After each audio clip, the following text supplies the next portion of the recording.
하나님께서 오늘 우리에게 주신 말씀은 하박국 2장 1절에서 4절입니다.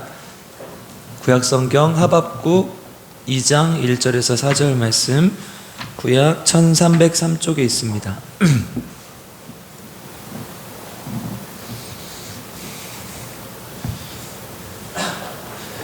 전 4절밖에 안 되니까 함께 한 목소리로 읽겠습니다. 시작.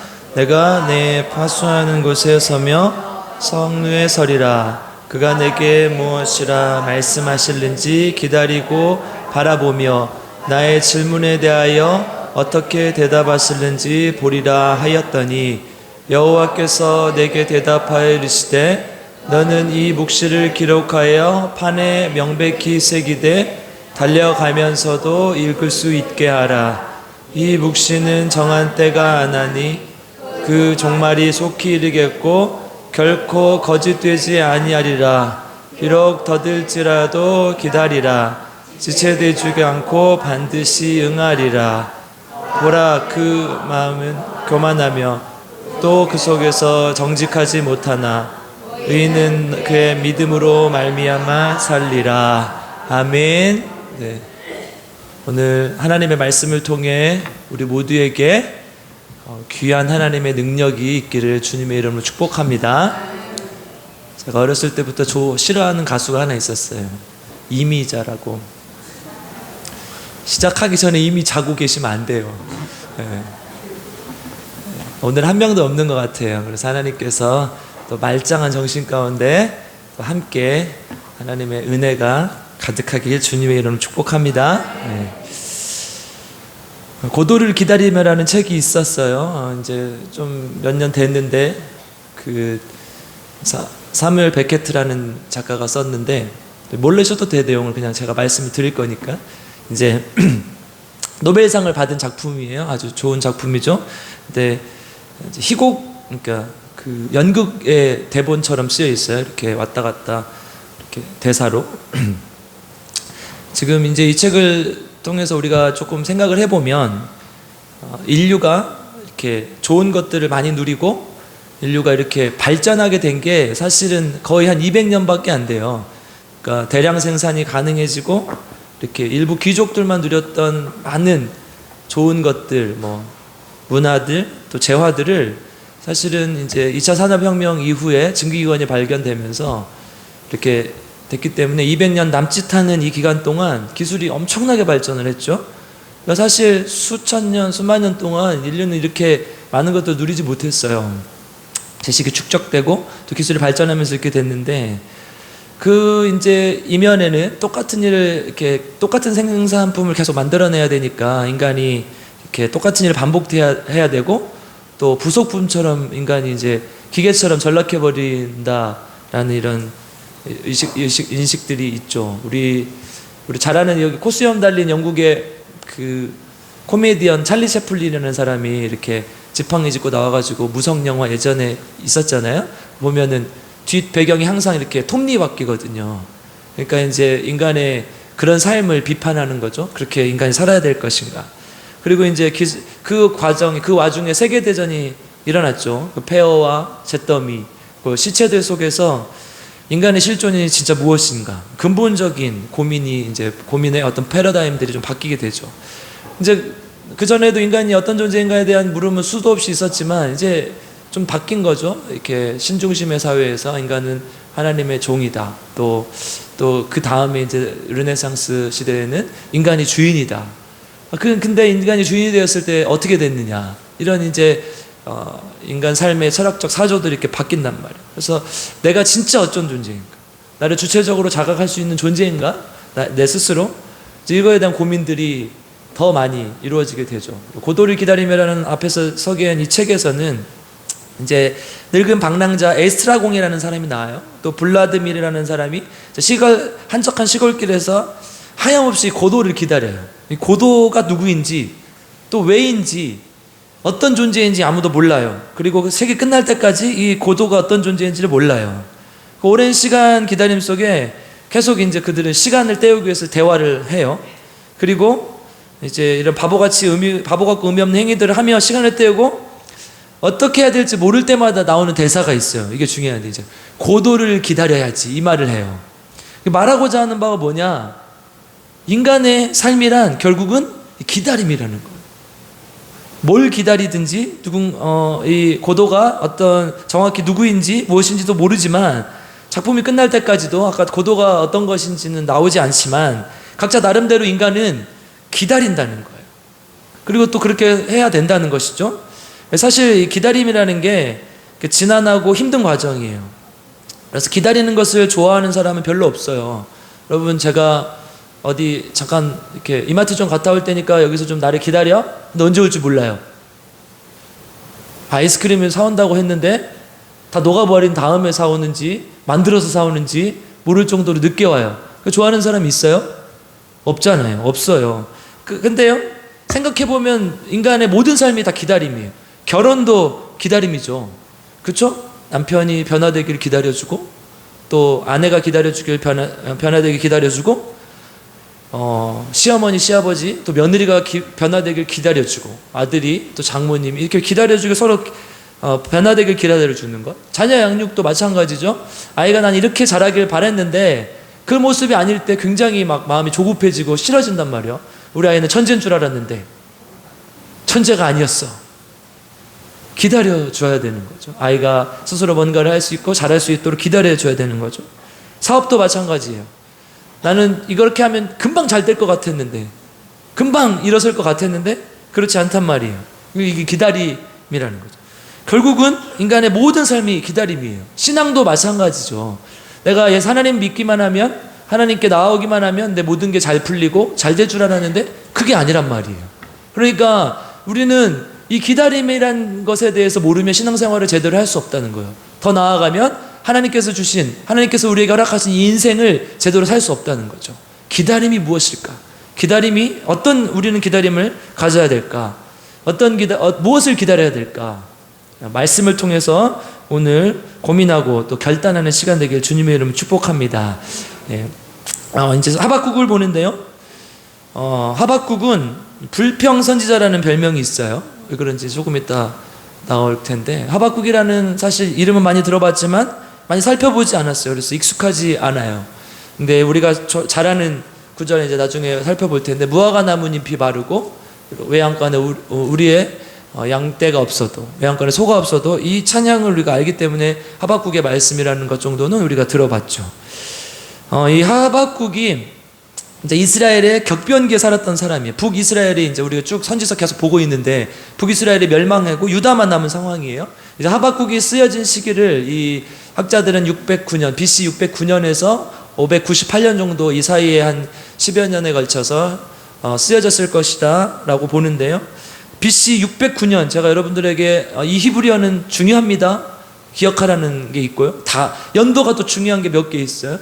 609년은 중요해요. 우리 유다가 멸망한 586년, 그리고 이 북이스라엘 멸망한 722년, 이런 연도는 중요해요. 이 정도는 우리가 그래도 적어놓고 기억을 못하더라도 하박국 맨 위에 제목 옆에다가 BC 605년경 이렇게 써놔요. 609년경 이렇게 써놓으세요. 그러면 나중에 이때였구나. 이 609년이 왜 중요하냐면 세계사에서도 되게 중요한 시기예요. 그 바벨론이라는 나라가 나타났어요. 그러니까 지금까지 세계 질서를 가지고 있었던, 힘을 가지고 있었던 나라는 이제 아수르였죠. 그리고 이제 남쪽에 건드리지 못하는 제국이 하나 있었죠. 우리가 아는 이스라엘의 남쪽에 애굽이라는 나라가 있죠. 이 애굽은 사실은 옛날부터 제국이 발달했기 때문에 이 고대 중근동 지역에서 건드리지 못하는 지역이었단 말이에요. 그런데 이제 나라가 더 커지고 팽창을 하니까 반드시 애굽을 무찔러야 돼요. 그래서 이집트 문명과 메소포타미 문명이 이제 충돌하게 되는 것이죠. 그때 바벨론이라는 나라가 이제 중심에 서요. 근데 바벨론이 이 세계 패권을 장악하려면 이 애굽을 이겨야 돼요. BC 609년에 그 전쟁이 있어요. 아주 유명한 전쟁이요. 갈그미스라는 전투가 있어요. 이제 이스라엘의 북쪽 근방에서 일어났는데요. 애굽과 애굽왕 소가 이렇게 부딪혀요. 그런데 누가 이기냐? 바벨론. 제가 뭐라고 했어요 방금? 애굽이라고 했어요? 그러면 안 되죠. 애굽과 바벨론이 부딪혀요. 애굽과 바벨론이 부딪히는데 그때 바벨론이 이겨요. 근데 중요한 것은 이때 우리가 잘 알고 있는 유다의 요시야 왕이 전투에 참전합니다. 근데 거기서 죽어요. 요시야 왕이 잘 이제 유다를 이끌고 있었는데, 유다의 거의 중흥기 마지막 이제 말년의 중흥기를 이끌고 있었죠. 종교개혁을 통해서. 그런데 그때 요시야 왕이 죽어요. 근데 이제 그때 요시야 왕이 죽으면서 바벨론이 애굽을 이기고 이제 유다에 와서 포로로 사람들을 끌고 가요. 그게 1차 포로예요. 그때 다니엘과 세 친구들이 이제 또 그 외에 수천 명이 잡혀가게 되죠. 그때부터 이제 이스라엘 유다의 이 포로 생활이 시작되는 거예요. 근데 그게 609년이에요. 지금 이 하박국이 쓰여졌던 바로 그 당시라는 거죠. 그러니까 이제 북이스라엘을 멸망하고 남유다만 남은 상황 속에서 세계의 어떤 패권이 재편되는 그 아주 어지러운 시기에 있었어요. 우리가 방금 요시야 왕이 그 전투에서 죽었다고 했는데, 요시야 왕은 우리가 잘 아는 왕이죠. 유다의 5대 선왕 중 하나인데, 사실은 제가 봤을 때 최고의 선왕이죠. 왜냐하면 요시야 왕 때 이스라엘의 대대적인 종교개혁이 펼쳐져요. 그래서 요시야가 성전을 이렇게 수리하고 이렇게 청소하면서 그 율법책이 발견되고 그 율법책을 갱신하고, 그래서 그때 아주 수많은 일들이 일어나죠. 그러니까 요시야는 경제적으로 뿐만 아니라 이 종교적으로 또 어떤 정치적으로 유다에 굉장히 선한 영향을 끼쳤던 왕으로 볼 수 있어요. 그런데 그 요시야가 죽었어요. 그리고 그 요시야가 죽은 이후에 여호아스, 이제 살룸이라고 기록되기도 한데요, 이 여호아스라는 왕이 3개월을 하고 죽어요. 여러분, 왕이 3개월 만에 바뀌면 어떻게 되겠어요? 나라가 어지럽겠죠. 그리고 이제 그 다음 여호야김이라는 왕이 나오는데 12년을 하긴 하지만, 또 다시 여호야긴 왕이 3개월 만에 이제 성경은 또 고니아라고 기록하기도 합니다. 3개월 만에 또 이렇게 왕이 바뀌어요. 그러니까 15년 정도 사이에 왕이 4번 바뀐 거예요. 그러니까 제대로 나라가 되겠습니까? 이런 격변기에 하박국이 이제 나타난 거죠. 그리고 바벨론에게 이제 멸망당하기 전, 바벨론이 쳐들어오고 포로로 잡아가고 사람들, 이런 시기에 하박국 선지자가 나타나는 거예요. 요시야 시대의 평안을 보다가 격변한 유다를 보면서 요시야가 이제 질문을 갖게 되는 거예요. 그냥 근데 질문이 아니라 하나님께 막 불평하면서 질문해요. 하나님, 왜 우리는 이래야 됩니까? 그래서 이 하박국이 불평선지자라는 이름이 별명이 붙은 거죠. 근데 아이러니한 것은 이 하박국의 이름의 뜻이 껴안다, 포용하다라는 뜻이에요. 그러니까 불평하면서 막 이렇게 했던 이름의 선지자의 뜻이 껴안다, 포용하다라는 뜻. 우리 요나도 그랬잖아요. 순종이라는 뜻을 가지고 있었는데 굉장히 불순종했던 사람이지 않았습니까? 그런데 그 이름 자체에 이제 이스라엘에 주는 메시지가 있어요. 조금 이따가 이제 또 설명을 하겠습니다. 불평 이렇게 질문을 이제 하는데요, 이 하박국의 구조는 하박국이 이렇게 불평하고 하나님이 대답하고 응답하고, 이런 과정을 통해서 이렇게 구조가 이어집니다. 그래서 1장에서는요, 하박국이 첫 번째 질문을 해요. 불평하면서 질문하겠죠. 그리고 하나님이 그것에 대해 응답하고요. 2장에서 이제 두 번째 질문합니다. 그래도 아직 의문이 풀리지 않았어요. 그리고 하나님께서 응답하고, 하나님의 응답에는 5가지 화가 선포됩니다. 그래서 심판을 이제 하는 거죠. 우리 선지서의 기본적인 구조가 심판과 회복의 구조를 가지고 있다고 말씀드렸어요. 그리고 3장에서 하나님의 그 화선포를 들으며 또 하나님의 주권을 인정하게 되고, 하박국이 깨달음을 이루고 또 기도를 하게 됩니다. 그리고 하나님의 주되심을 인정하고 회복을 향한 결단을 해요.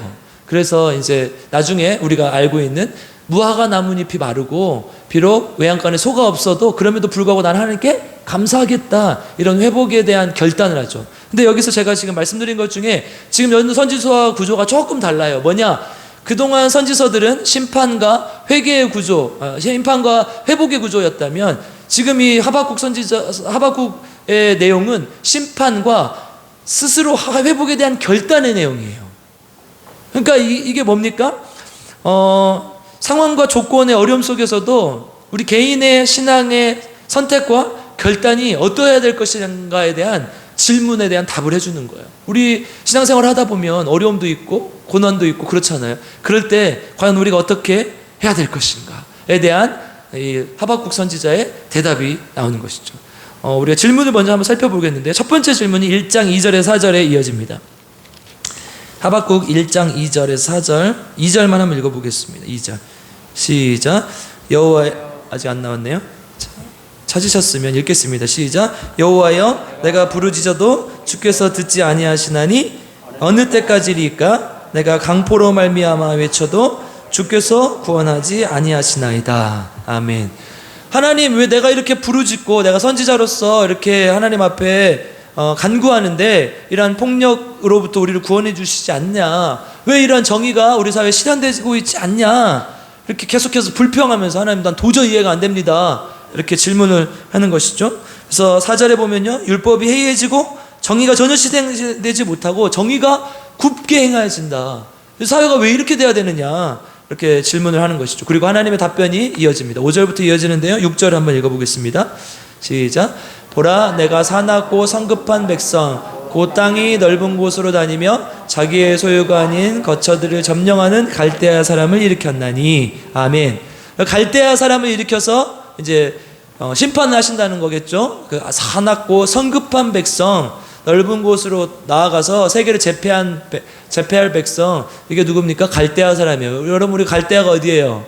바벨론을 갈대아라고 이르죠. 그래서 이 아브라함이 본토 친척 아비집을 떠나는 곳이 갈대아라는 우르라는 지역에서 이렇게 떠난 것이죠. 그래서 이 바벨론이 탄생된 곳이 갈대아 지역입니다. 그래서 그 갈대아 사람이라는 것은 결국 바벨론을 얘기하는 것인데, 이 바벨론을 일으켜서 심판하시겠다는 하나님의 답변이죠. 그들은 그 다음 절들에 보면요, 표범보다 빠르고 이리보다 사납고 독수리처럼 날아서 먹이를 잡아먹고, 이런 호전적이고 폭력적인 민족을 통해서 하나님께서 이스라엘 백성들을 지금 심판하시겠다는 거예요.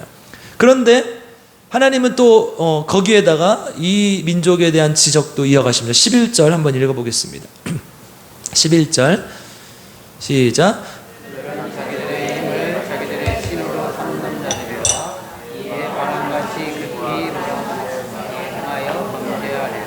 아멘. 자기들의 힘과 권력이 자기들의 우상이 되고 신이 된다는 거야. 하나님이라는 거야. 내 힘이, 내가 하나님이야, 이렇게 얘기를 하는 거죠. 그리고 바람처럼 급히 몰아, 중요한 거 여기서부터 지나치게 행하여 범죄하리라.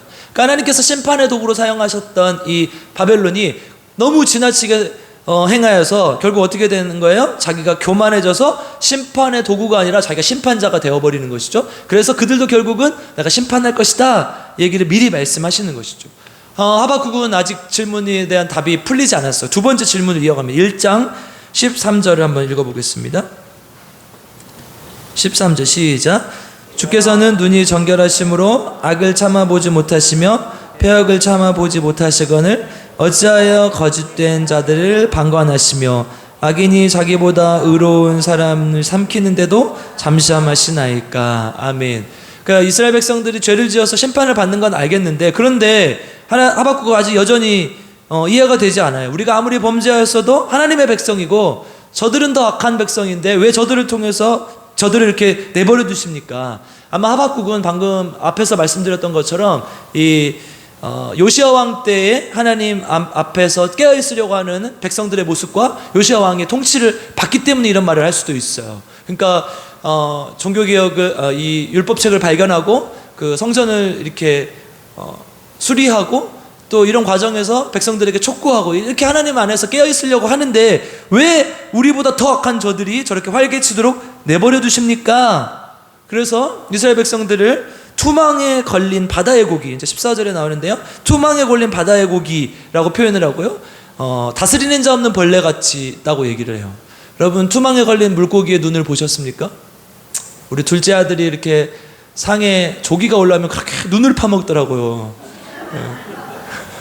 지금 어렸을 때 그랬어요. 근데 이렇게 조리를 하기 전에 보면 그 물고기 눈이 그렇게 슬퍼요. 그렇죠? 그리고 도살장에 끌려가는 소도 그렇게 눈이 슬퍼요. 여러분 보신 적 있으세요?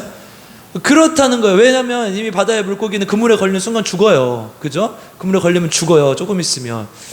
그런 물고기 같다는 거예요, 지금 우리의 신세가. 그리고 여러분 벌 키워보셨어요? 벌을 키우면 분봉을 하려면 여왕벌이 이렇게 나가면 여왕벌을 이렇게 이렇게 빗자루로 쓸어서 여왕벌을 이렇게 들고 가면은 새로운 벌이 만들어지죠. 근데 여왕벌이 도망가 버리면요, 그 벌통은 끝난 거예요. 그러면 그 벌들은 다 헤매다가 죽는 거죠. 이런 거라는 거예요. 다스리는 자가 없는 벌레 같다. 개미도 마찬가지예요. 두령이 없으면 죽는 거죠. 이런 지금 우리 이스라엘 백성들, 유다의 백성들이 지금 이렇게 이런 상황에 처했다. 왜 우리는 이렇게 흩어져서 다 죽게 만드냐? 저 바벨론이라는 아주 포악한 민족이 나타나서 우리를 왜 이렇게 못 살게 굴어야 되느냐? 이 이야기를 하는 것이죠. 그러니까 사실은 어떤 큰 세력에 대해서 얘기를 하고 있지만 우리의 신앙생활이 이런 우리가 예수님 믿으며 살다 보면 이런 문제에 많이 봉착하게 되죠. 갑자기 내가 하나님 일을 잘 열심히 하고 있는데 암에 걸린다든지, 자녀들이 삐뚤어진다든지, 또 배우자가 외도를 한다든지, 갑자기 우울증이나 무력감에 빠지긴다든지, 이런 일들이 일어나죠. 교회를 열심히 다니는데, 내가 하나님을 잘 믿는다고 믿었는데 왜 나는 일이 잘 안 되죠?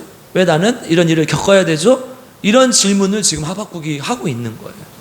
그러니까 이제 조금 이렇게 정제된 단어로 얘기를 하면 신정론에 대한 의문이에요. 신정론이 뭡니까? 하나님께서 다스리신다, 하나님께서 통치하신다, 이게 맞냐? 이 신정론에 대한 의문을 품는 것이죠. 진짜 하나님께서 통치하시는 것이 맞다면 지금 나의 고난과 나의 어려움이 이게 맞는 것인가? 여러분, 근데요, 성경에는 이러한 이야기들이 많아요. 여러분, 다윗이 하나님 앞에 신실했습니까? 신실하지 않았습니까? 신실했어요.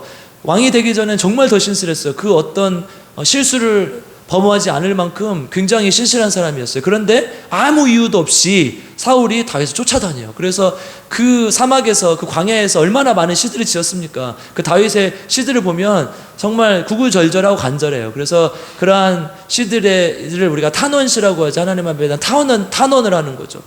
내 신세가 지금 이렇습니다. 그럼에도 불구하고 하나님 나를 구원해 주십시오. 그리고 그 구원하신 하나님을 찬양하는 내용까지 이어지는 것이 바로 탄원시들이에요. 근데 다윗만 그러는 것이 아니라 시편에 많은 의인들의 고난이 그렇게 기록되고 있어요. 다윗만 탄원시를 쓴 것이 아니라 많은 의인들이 탄원시를 썼죠. 또 욥의 고난도 마찬가지죠. 욥은 동방의 의인이라 그랬거든요. 그런데 갑자기 수많은 고난이 한꺼번에 닥친단 말이죠. 하박국도 마찬가지예요. 하박국은 왜 내가 하나님 앞에 이렇게, 우리 유다 백성들은 그래도 하나님을 믿는 백성들인데 이렇게 살아야 됩니까? 이런 질문을 하고 있는 것이죠. 이제 조금 눈을 감을 때가 됐어요. 그래서 아까 이미자 싫어하는, 제가 또 싫어하는 또자를 싫어해요. 또자면 안 돼요. 제 옆 사람 보고 인사해 보겠습니다. 또자지 맙시다. 또자면 안 됩니다.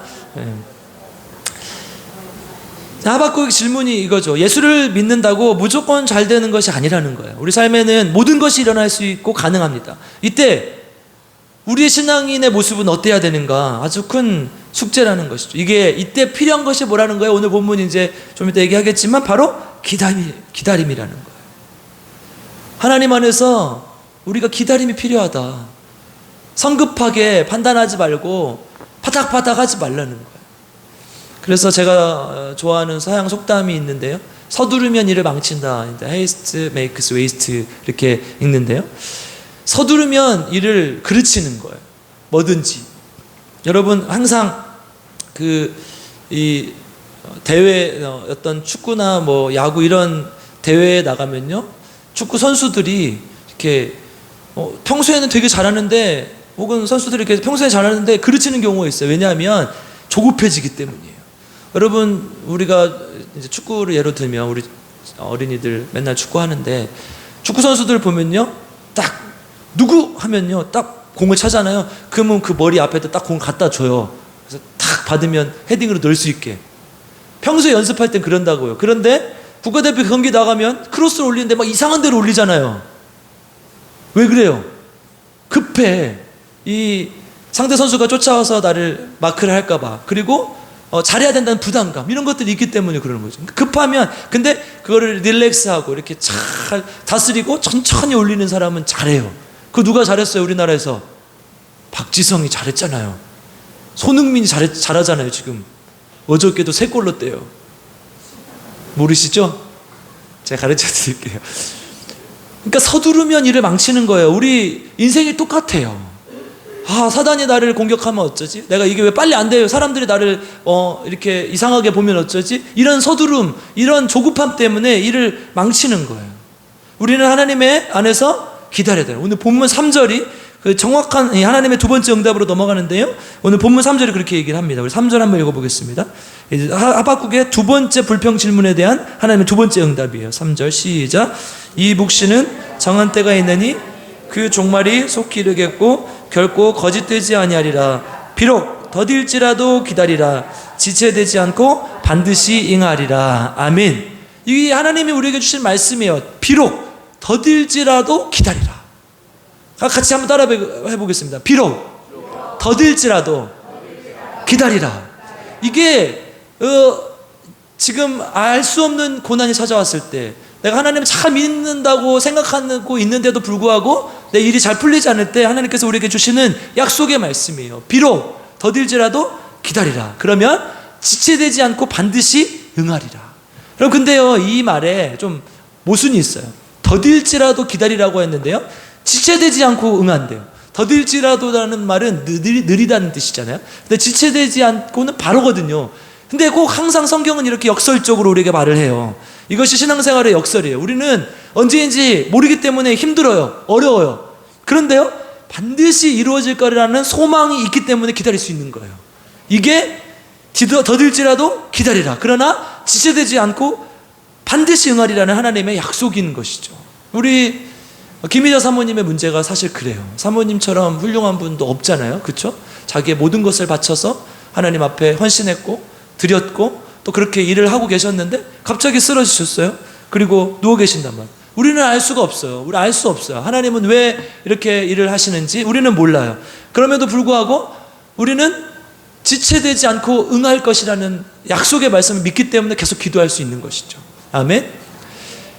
더딜지라도 기다리라는 거예요. 그러면 지체되지 않고 속히 응하리라 하나님께서 약속하신다는 거예요.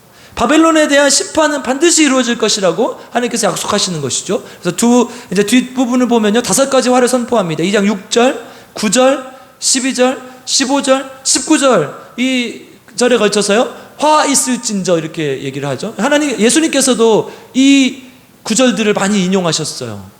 너희들 이렇게 살면 안 돼. 이렇게 하면 반드시 심판받을 것이야. 이게 바로 구약시대에서 이미 선지자를 통해서 하나님께서 말씀하신 내용들이죠. 뭡니까? 5절에 요약이 되어 있어요. 우리 2장 5절을 한번 읽어보겠습니다. 시작. 그는 술을 즐기며 거짓되고 교만하여 가만히 있지 아니하고 스올처럼 자기의 욕심을 넓히며 또 그는 사망 같아서 족한 줄을 모르고 자기에게로 여러 나라를 모으며 여러 백성을 모으나니. 아멘. 바벨론이 이렇다는 것이 어떤 다릅니까? 노력하고 착취하고 폭력을 행사하고 방탕하게 살고 또 자기 힘을 위해서 여러 사람들의 세력을 끌어모으고 있어요. 그래서 제국의 형태를 이뤘잖아요. 그러니까 이런 자들, 이런 세력에 대해서 하나님은 반드시 심판하실 것이라는 것을 또 말씀하고 있죠. 그러니까 바벨론이 왜 이렇게 활개를 치고 다닙니까? 라고 말씀하셨을 때 그들의 심판의 도구일 뿐이나 결국은 화가 있을 것이다. 하나님 앞에 심판받을 것이다. 라고 이렇게 얘기를 하는 것이죠. 이것도 사실은 이 시대의 모습과 같아요, 여러분. 바벨론이라는 이 나라를 통해서 말씀하고 있지만 여러분, 우리의 사회의 악한 지도자들 또 지도층들 또 많이 가진 사람들의 모습이 사실 이래요. 술을 즐기고 거짓되고 교만하고 가만히 있지 아니하고 자기 욕심을 넓히려고 하고 계속 가지려고 하고 다른 사람들의 힘을 모아서 다른 사람을 억누르려 하고. 여러분, 자녀가 학교에서 폭력을 저질러도요, 아빠가 높은 학교 폭력으로 징계를 받아도요, 아빠가 높은 사람이면 괜찮아요. 우리나라 그렇잖아요. 자기 자녀가 잘 되게 하기 위해서 자기 자녀를 이렇게 하기 위해서 교사가 갑질을 해도 괜찮아요. 교사는 자살을 하고 이런 나라잖아요. 지금 상류층의 모습들, 이런 모습들이 사실은 지금 이 사회에서 행해지고 있는 모습이랑 같다는 거죠. 여러분, 우리는 사실 마약 청정국이라고 하고 되게 멀리인 것 같지만 상류층에서 마약을 하는 건 정말 너무 그냥 물 마시는 것 같아졌어요. 우리 연예인들도 그냥 걸핏하면 마약 때문에 감옥에 들어가지 않습니까? 이번에도 누구냐, 그 유명한 배우 유아인이라는 배우가 또 마약 때문에 상습적으로 이렇게 프로포폴을 투약하고 했다고 기록하고 있잖아요. 그러니까 지금 이러한 모습들이요, 사실은 굉장히 만연해 있어요. 그러니까 바벨론의 모습이 그 당시의 바벨론의 모습이 아니라 지금 이 사회에 억압하고 착취하고 폭력을 행하는 자들의 모습과 같다는 거예요. 그런데 하나님은 그런 사람들이 잘 되는 것 같고 그런 나라가 잘 되는 것 같아 보이지만 반드시 심판을 받을 것이라고 얘기하고 있는 거예요. 그러니까 그런 것들을 부러워할 필요도 없고 그런 것들을 따라갈 필요가 없다는 거예요. 그런데 기독교인들의 문제는 뭐냐? 그거를 부러워하고 따라가려 하기 때문이에요. 반드시 심판받을 것이다. 여러분 죽을 때 보면 다 똑같아요. 내가 아무리 우아하게 살고 고고하게 살았어도요, 다 그냥 아무것도 안 가지고 가는 거예요. 그러니까 지금 내가 조금 부족한 것 같아도, 내가 조금 덜 누리고 사는 것 같아도 그렇게 슬퍼하거나 노여워할 필요가 없다는 거예요. 하나님께서 우리에게 주신 분복들이 있고 그것에 맞게 살아가면 된다는 거예요. 그럼 제가 그래서 목사가 됐어요. 저 그래도 공부 잘했다니까요. 그러니까 안 믿는 눈치라서 다음 시간에는 여기 PPT로 성적표를 한번 띄워줘야겠네. 자랑하려는 게 아니, 그게 아니라 의미가 없다는 거예요. 그런 게 무슨 의미가 있냐는 거예요. 하나님 안에서 하나님 말씀을 가지고 하나님께서 주시는 복으로 살아가는 게 의미가 있는 것이지. 그러니까 그런 거 봐 필요 없어요. 하나님의 말씀을 전하고 하나님의 능력을 전하고 때로는 부족해도 하나님께 쓰임받는 것을 감사하고 때로는 실수해도 하나님께 구하고 이렇게 나아가는 게 하나님께서 주신 삶이라는 거예요. 그럼 제가 여러분들한테 모든 것을 다 본이 될 수는 없지만 그렇게 살려고 노력하는 것, 이게 우리 기독교인의 삶이어야 되지 않겠습니까?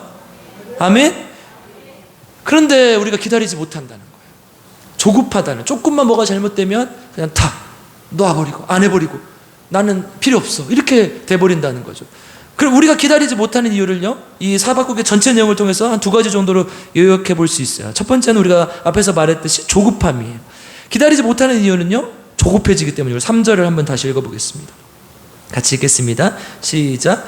이 묵시는 정한 때가 있나니 그 종말이 속히 이르겠고 결코 거짓되지 아니하리라. 비록 더딜지라도 기다리라. 지체되지 않고 반드시 응하리라. 아멘. 이 속히라는 말에 대한 해석이, 이 약속에 대한, 이 속히라는 말을 통한 약속에 대한 오해가 있기 때문이에요. 이 속히는요, 지금 당장 이루어지지 않더라도 하나님께서 반드시 이룰 것이라는 약속의 말씀이고 위로의 말씀인 거예요. 그 베드로전 3장 8절 제가 읽어드릴게요. 사랑하는 자들아, 주께는 하루가 천년 같고 천년이 하루 같은 이 한 가지를 잊지 말라. 여러분, 하나님께는 하루가 천년 같을 수도 있고 천년이 하루 같을 수도 있는 거예요. 하나님의, 그래서 우리가 목사님 헬러 얘기하시면서 계속 얘기하죠. 하나님의 때가 있는 거죠. 그 뭡니까? 하나님의 시간 우리는 카이로스라고 불러요. 하나님의 때가 있는 거예요. 우리는 알 수 없지만 하나님께서 이루시는 그때, 인간은 크로노스의 역사의 시간 속에서 살아가지만 하나님의 때가 반드시 있다는 거예요. 하나님이 우리에게 약속하신 그 시간, 그것은 반드시 속히 임할 거라는 거예요. 이 속히라는 말이 지금 당장이라는 의미가 아니라는 거예요. 이 속히라는 말을 잘못 해석하면 어떻게 돼요? 조급해져요. 지금 올해 안에 꼭 이루어졌으면 좋겠고, 여러분, 그래서 제가 가끔 얘기하지만 제발 작정 기도하지 마세요. 그러니까 하나님께서 이루어주실 때까지 한다 이런 작정 기도였지만 30일 만에 이루어주십시오. 내가 내 뜻에 하나님을 맞추는 거거든요. 그거는 그냥 하나님께서 이루어주실 때까지 작정하고 죽도록 기도하는 게 맞죠. 그렇죠? 내가 여러분 40일 동안 했는데 안 이루어지면 어떻게 할 거예요? 그럼 실망할 거예요? 40일 이제 내가 하나님 앞에 이렇게 간절한 마음을 담아서 40일 작정 기도, 이건 괜찮아요. 그런데 내가 이때까지 안 이루어지면 나는 막 교회를 떠날 거야. 이런 기도는 하지 말라는 거예요. 그러니까 40일 작정 기도 자체를 하지 말라는 게 아니에요. 또 오해하시면 안 돼요. 뭐냐? 내 뜻에, 하나님의 뜻에 맞추지 말라는 거예요. 이 속히라는 말을 잘못 해석했을 경우에 내가 조급해지고 내 뜻에 하나님을 맞추려는 경우가 많다는 거죠. 언제인지 알 수 없지만 하나님의 약속의 말씀은 반드시 응할 것이라는 거예요. 내가 살아있는 동안이 될 수도 있고 죽어서질 수도 있고 또 언제일지 알 수 없지만 하나님께서 반드시 이루어 주실 것이라는 사실을 믿고 나아가는 거죠. 우리나라 사람들이요, 일자리를 선택할 때 가장 중요하다고 생각하는 것이 뭐냐고 물으면요, 1위가 수입이에요, 2위가 안정성이에요, 3위가 적성이에요.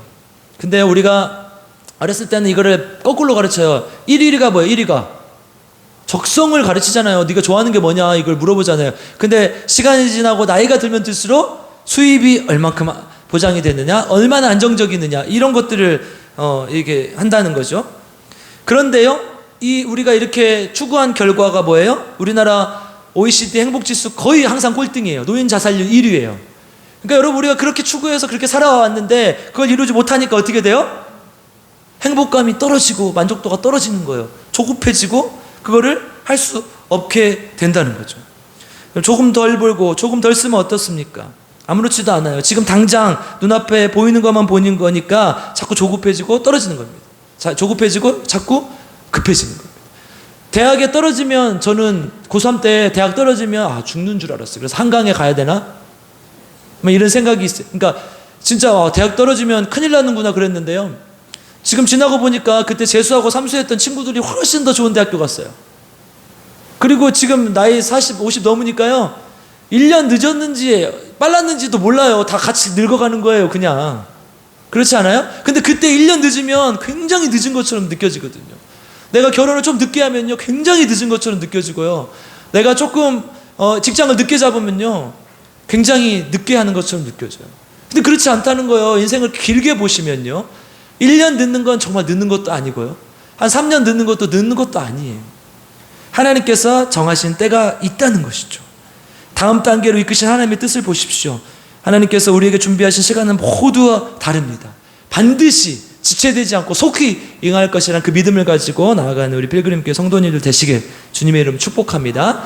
두 번째, 기다리지 못하는 이유는 3장 17절 19절 한번 읽어보겠습니다. 3장 17절부터 19절 같이 읽겠습니다. 시작. 다시요. 시작. 비록 무화과나무가 무성하지 못하며 포도나무에 열매가 없으며 감람나무에 소출이 없음에 밭에 먹을 것이 없으며 우리의 양이 없으며 외양간에 소가 없을지라도 나는 여호와로 말미암아 즐거워하며 나의 구원의 하나님으로 말미암아 기뻐하리로다. 19절까지요.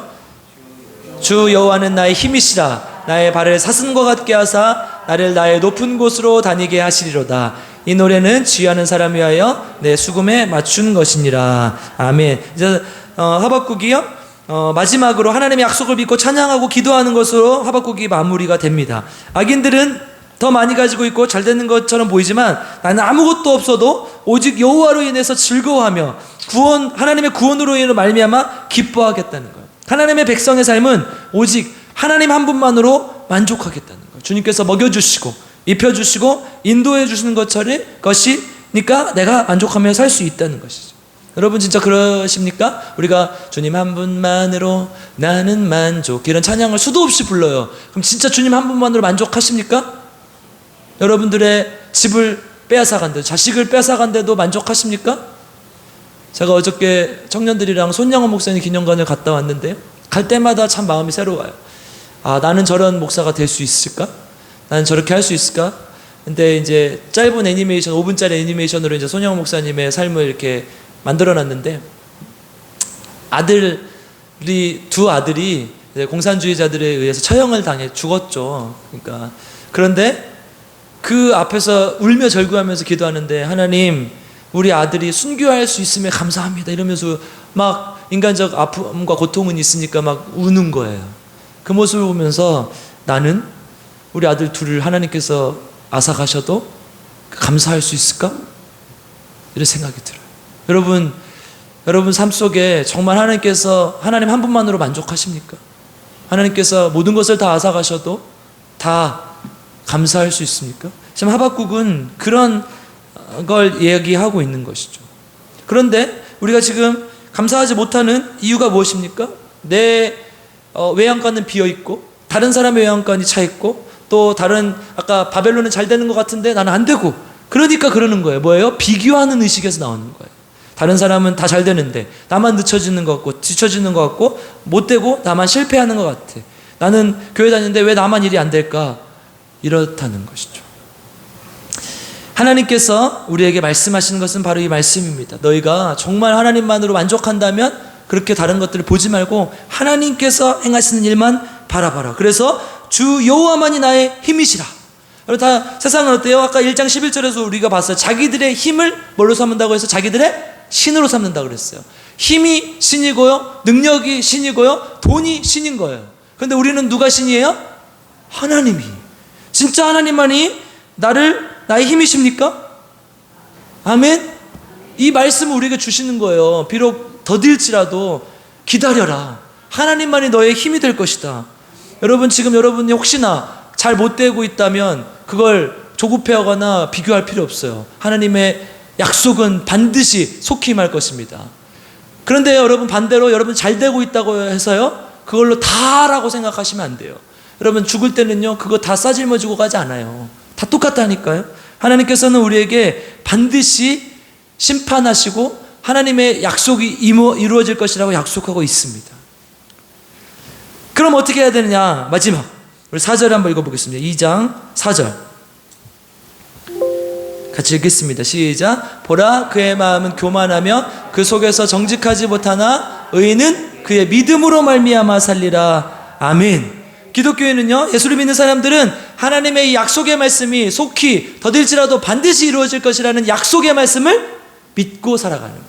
믿음으로 말미암아 사는 것이죠. 1장 11절에서 아까 세상 사람들은요, 힘이 능력이 자기를 해결해 줄 거라고 믿지만 우리 기독교인은요, 하나님께서 우리의 모든 문제를 해결해 줄 것이란 그 믿음을 가지고 살아가는 것입니다. 불평서진자였던 하박국이 방금 우리가 3장 17절 18절 19절 읽었던 것처럼 그 하나님의 말씀과 같은 그 하나님께 고백하고 기도할 수 있었던 이유는요, 2장 14절 때문이에요. 2장 14절 한번 읽어보겠습니다. 2장 14절 시작. 이는 물이 바다를 덮음같이 여호와의 영광을 인정하는 것이 세상에 가득함이니라. 아멘. 하나님께서 문제를 해결해 주실 것이라고 입술로만 고백하는 것이 아니라 반드시 이루어질 것이라는 것을 믿고 살아가는 삶. 그래서 물이 바다를 덮음같이 하나님의 그 모든 영광이 내 삶 속에 가득하고 이 세상에 가득한 그 믿음이 생겼을 때 하나님께 그런 3장 17, 18절과 같은 이 찬양과 감사를 드릴 수 있다는 것이죠. 아멘. 하나님, 사랑하는 성도 여러분, 말씀을 마무리하겠습니다. 신앙은 기다림입니다. 조급함을 버리시고 세상과 비교하는 것을 버리시고 하나님께 맡기십시오. 우생마사라는 사자성어가 있어요. 우리 이찬수 목사님 설교 듣다가 저도 들었는데요. 우생마사 뭐냐면 소는 살고 말은 죽는다는 거예요. 여러분, 홍수가 나면요, 말은 평소에 힘이 좋고 헤엄을 잘 치기 때문에 막 거슬러 가다가 어떻게 해요? 죽어요. 말은 죽어요. 소는요, 원래 못하니까 그냥 가만히 동동동 떠가요. 그래서 어떻게 해요? 살아요.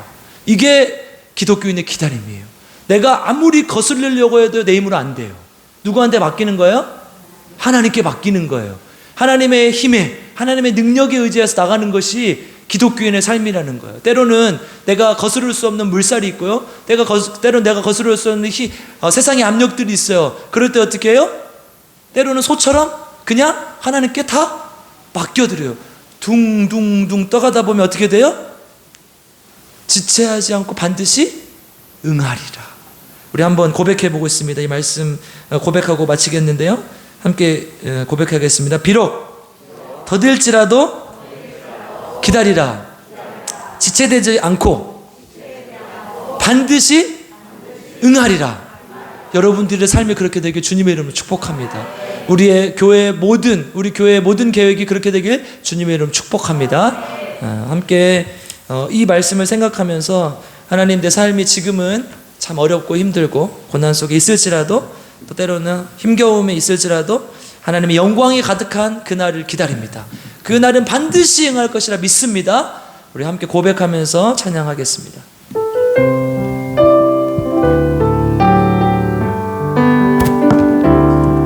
세상 모든 민족이 구원을 얻기까지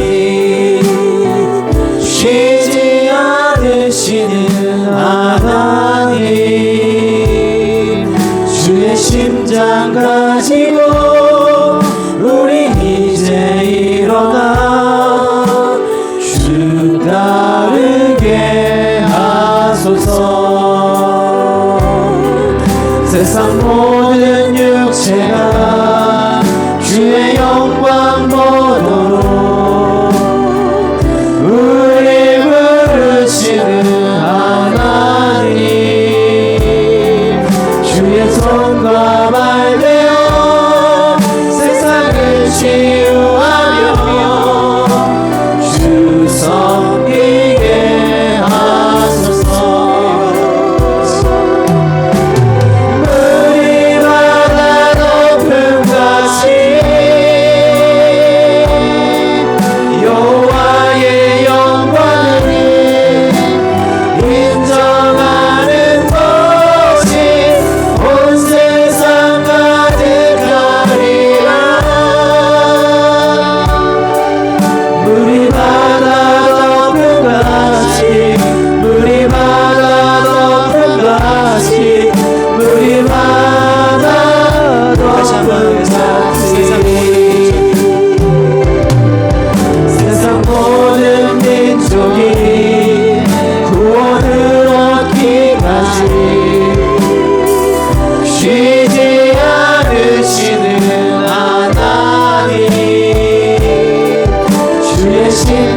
하박국이 세상은 왜 이렇게 악한 것일까요? 세상은 왜 이렇게 불공평한 것일까요? 왜 바벨론은 저렇게 잘 되고 우리는 저보다 선한데 바벨론은 저렇게 멸망당해야 되는 것일까요? 하나님 앞에 불평하며 질문했지만 하나님은 그럼에도 불구하고 하나님의 때는 반드시 임할 것이다. 하나님의 약속은 반드시 응할 것이다.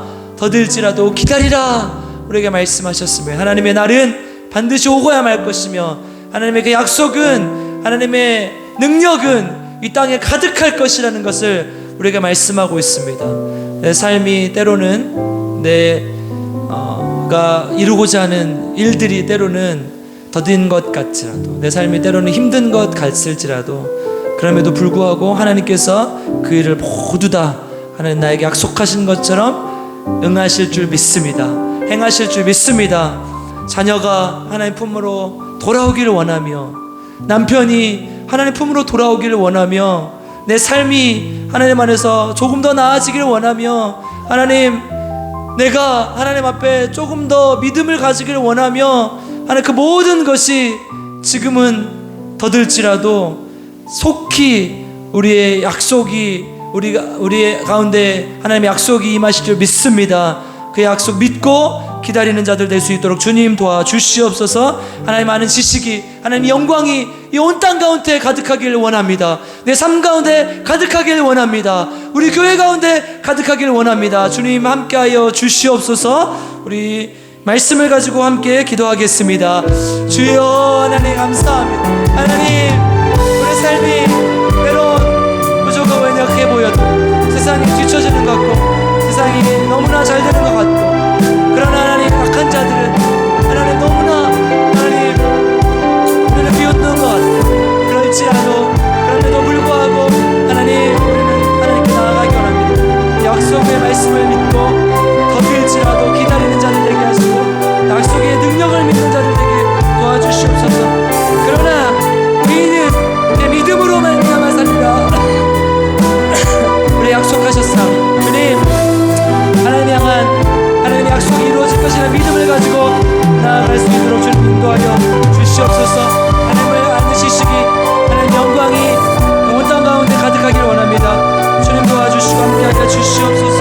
비록 무화과 나무가 무성하지 못해도, 포도나무에 열매가 없어도, 감람나무에 소출이 없어도, 하나님 밭에 먹을 것이 없고 우리에게 양이 없고 우리 한간에 소가 없을지라도 나는 오직 하나님 한 분만으로 기뻐하고 만족한다 라고 고백했던 이 하박국 선지자의 고백처럼 여호와 하나님 한 분만으로 만족할 수 있는 주님의 자녀들에게 도와주시고, 성령의 능력에 힘입어 하나님께 나아갈 수 있는 귀한 주님의 자녀들 될 수 있도록 주님 인도하여 주시고 함께하여 주시옵소서. 이 땅에 하나님의 약속이 더디게 임하는 것처럼 보이지만 하나님의 약속은 반드시 임할 것이고 속히 임할 것임을 고백하며 주님 앞에 나아갈 수 있도록 도와주시옵소서. 남편을 변화시켜 주시고, 아내를 변화시켜 주시고, 하나님 우리 삶을 변화시켜 주시고, 우리 아이를 변화시켜 주시고, 성령의 능력 가운데 우리의 모든 부족한 부분들 하나님께 고쳐지고 치유되게 하여 주시옵소서. 주님 함께 하시기 원합니다. 도와주시고, 우리 계속해서 기도할 때에 하나님, 우리 김혜자 사모님 참 더딘 것처럼 느껴지지만 하나님의 약속이 반드시 응할 것이고 속히 임할 것임을 믿습니다. 하나님 그 약속의 말씀을 믿고 의인은 믿음으로 말미암아 살리라 하셨사오니, 하나님 우리 하나님의 의인된 하나님의 구원받은 자들로서 하나님의 약속을 믿고 소망을 품고 살아갈 수 있도록 주님 인도하여 주시옵소서. 하나님 아무것도 이루어지지 않고 아무것도 일어날 것 같지 않지만 그 약속은 정말 바람처럼 성령이 임하시는 것처럼 임으로 불 줄 믿습니다. 하나님 도와주시고 함께하여 주시옵소서. 김영식 성도님, 또 우리 목순 집사님, 하나님 함께 신앙생활 하시다가 또 투병 중에 계시는데 기억하여 주시고, 하나님 그 모든 지난한 과정들이 하나님 안에서 속히 임할 것이라는 하나님의 약속의 말씀으로 극복될 수 있도록 도와주시고, 하나님 그 약속이 소망이 될 수 있도록 주님 인도하여 주시옵소서. 또 암 치료하고 수술하시고 또 재활 중이신 분들 하나님 기억하여 주시고, 하나님 깨끗이 치유하여 주시고, 다시는 똑같은 질병으로 고통당하지 않도록 주님 인도하여 주시옵소서. 우리 환우들을 위해서 함께 기도할 때 특별히 김희자 사모님 더들지라도 반드시 행할 것이라는 하나님의 약속을 믿고 구하오니 하나님 도와주시옵소서. 우리 함께 주여 한번 부르어 기도하겠습니다. 주여 하나님 감사합니다. 주여 하나님 도와주시고 주여 우리를 불쌍히 여겨주시고 우리 사모님 하나님 너무나 더딘 것 같고 이루어지지 않을 것처럼 느껴지고 그럼에도 불구하고 하나님 약속의 말씀을 믿고 나아가 우리는 믿음으로 말미암아 살리라 약속하셨습니다. 하나님을 향한 믿음을 가지고 나아갈 수 있게 하시고 성령의 능력으로 주님 앞에 나아갈 수 있고 귀한 주님의 종 될 수 있도록 주여 도와주시고 함께하여 주시고 우리를 불쌍히 여겨 주시옵소서. 하나님 우리 사모님 하나님의 때를 기대합니다. 카이로스의 시간을 기다립니다. 하나님 역사의 시간은 우리가 주관하고 우리가 하는 것 같지만 하나님께서 그 시간을 주관하신 믿고 그 역사의 시간 가운데 하나님의 때를 불어넣어주시고 집어넣어주신 하나님을 믿사오니 하나님 앞에 나아갈 수 있는 귀한 주님의 자녀 될 수 있도록 주여 도와주시오. 김목수 집사님 또 하나님 우리 김혁수를 기억하여 주시고 하나님의 때를 기다리며 소망을 품고 기도하오니 하나님 지치지 않게 하시고 하나님께 나아가게 하시고 끝까지 기도하며 나아갈 수 있도록 도와주시고 유정란 집사님 조은영 집사님 조봉란 집사님 기억하여 주시고 다시는 재발하지 않게 하시고 똑같은 질병으로 고통당하지 않도록 주님 지켜주시고 인도해 주시고 하나님 머리가 아파서 수술하시고 요양 중이신 분들 노안으로 고생하시는 분들 기억하여 주시고 하나님 날아가는 그날까지 하나님 평안하고 건강하게 지켜주시고 하나님께 영광 돌리는 삶 하나님을 높여드리는 삶 살 수 있도록 주님 인도하시고 함께하여 주시옵소서. 아버지 하나님 우리 모든 것을 맡깁니다. 주님 함께하여 주시옵소서. 사랑과 은혜가 풍성하신 아버지 하나님 감사를 드립니다. 우리는 하나님의 때를 알지 못합니다. 하나님은 우리 인간의 역사 속에 개입하시는 분인 줄 믿사오니 하나님 우리 크로노스의 시간 가운데 하나님의 때인 카이로스의 시간이 임하길 원합니다. 하나님 그 시간을 믿고 기도하오니 하나님 더딜지라도 속히 임할 수 있도록 주님 인도하여 주시옵소서. 우리 삶 가운데 우리의 인생 가운데 하나님의 시간이 임할 수 있도록 주님 인도하여 주시옵소서. 감사드리며 우리 구주 예수 그리스도의 이름으로 간절히 기도드리옵나이다. 아멘. 네, 광고하겠습니다. 계속해서 성경 공부가 있습니다. 식사 후에 성경 공부 참여해 주시길 부탁드리고요. 원래 둘째 주에 청소를 해야 되는데 오늘 끝나고 남녀성계 원래 하고 청소하도록 하겠습니다. 그리고 9월부터 교구 예배가 시작되오니 꼭 2번씩 이상씩 드려주시기를 부탁드립니다. 코로나 또 유행한다고 하는데 그렇게 뭐 강도는 세지 않지만 그래도 또 걸린 사람들 얘기 들어보니까 아프대요. 그래서 걸리지 않게 조심하시고 또 특별히 환우들이 걸리면 좀 문제가 있으니까 기도해 주시기를 부탁드리겠습니다. 우리 청년부 수련회 갔다 왔는데요.